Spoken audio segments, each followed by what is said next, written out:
Our last witness on the panel has certainly made a personal sacrifice to be with us. Farea Al-muslimi is a Yemeni youth activist, writer, and freelance journalist.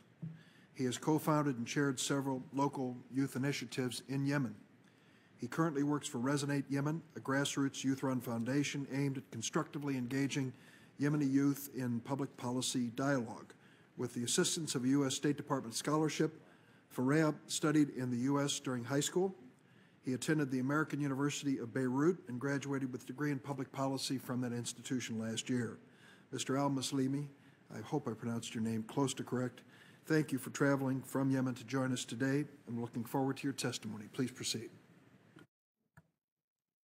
Thank you, Chairman Durbin and Ranking Member Cruz, for inviting me here today. My name, as you mentioned, is Farea Al-muslimi, and I am from Musab, a remote village mountain in Yemen. Just 6 days ago, my village was struck by an American drone in an attack that terrified the region's poor farmers. Musab is my village, but America has helped me grow up and become what I am today. I come from a family that lives off the fruit, vegetables, and livestock we raise in our farms. My father's income rarely exceeded $200. He learned to read late in his life, and my mother never did. My life, however, has been different. I am who I am today because the U.S. State Department supported my education. I spent a year living with an American family and attended an American high school. That was one of the best years of my life. I learned about American culture, managed the school basketball team, and participated in a trick or treat in Halloween. But the most exceptional experience was coming to know someone who ended up being like a father to me. He was a member of the U.S. Air Force. Most of my year was spent with him and his family. He came to the mosque with me, and I went to church with him, and he became my best friend in America. I went to the U.S. as an ambassador for Yemen, and I came back to Yemen as an ambassador of the U.S. I could never have imagined that the same hand that changed my life and took it from miserable to promising one would also drown my village. My understanding is that a man named Hamid al-Radami was the target of a drone strike. Many people in Wisab know al-Radami, and the Yemeni government could easily have found and arrested him. Al-Radami was well-known to government officials and even local government could have captured him if the U.S. had told them to do so. In the past, what Wisab's villagers knew of the U.S. was based on my stories about my wonderful experiences here. The friendships and values I experienced and described to the villagers helped them understand the America that I know and that I love. Now, however, when they think of America, they think of the terror they feel from the drones that hover over their heads, ready to fire missiles at any time. What a violent militants had previously failed to achieve, one drone strike accomplished in an instant.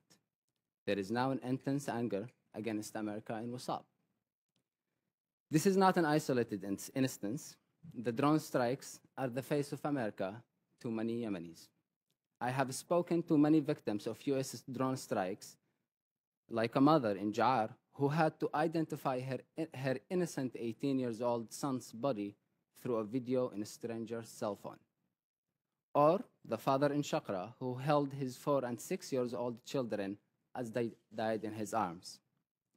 Recently in Aden, I spoke with one of the tribal leaders present in 2009 at the place where the U.S. cruise missiles targeted the village of Al-Ma'jala in Lawdar, Abyan.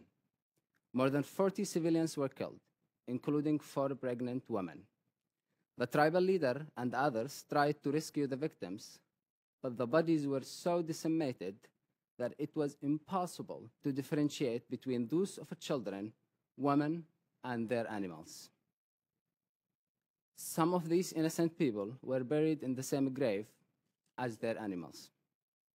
In my written testimony, I provided detail about the human cost of these and other drone strikes based on interviews I have conducted or have been part of.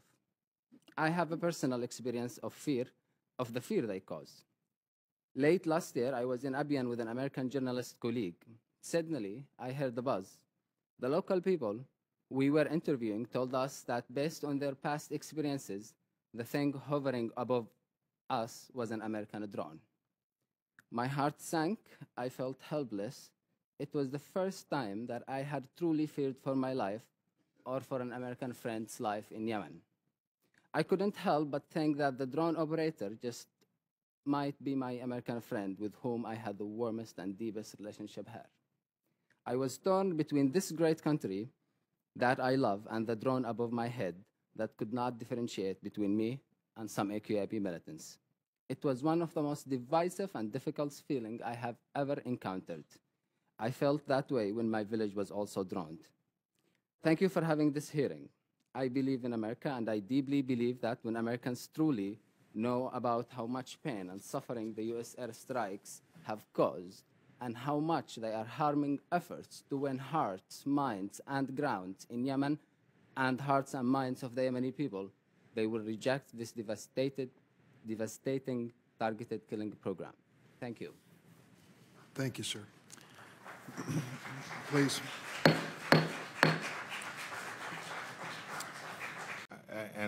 Mr. Al-Muslimi raised his hand,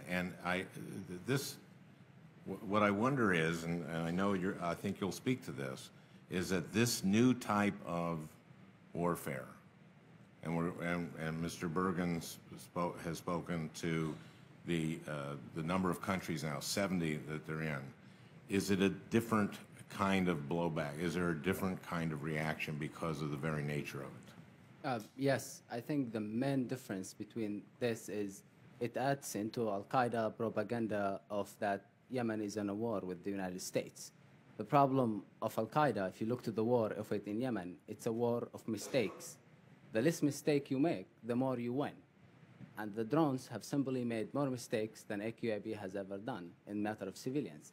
And this is, you're also neglecting a very simple fact, which is you actually can capture this person. It's not impossible, just like the last thing recent in my village. You could have captured this person, and that is a big blowback. The AQIP power has never been based on how many numbers it has, whether it has 1,000 or 10,000. Actually, the difference is not that much. Its power is how much logic it has in the ground and how much it can convince more Yemenis that they are in a war with the United States. And the drones have been the great tool they have used to prove that they are in a war with the U.S. And I think that is a main blowback that is not with the ground forces, especially if there is ground forces. The ground forces of Yemenis can capture them actually and have an information from them.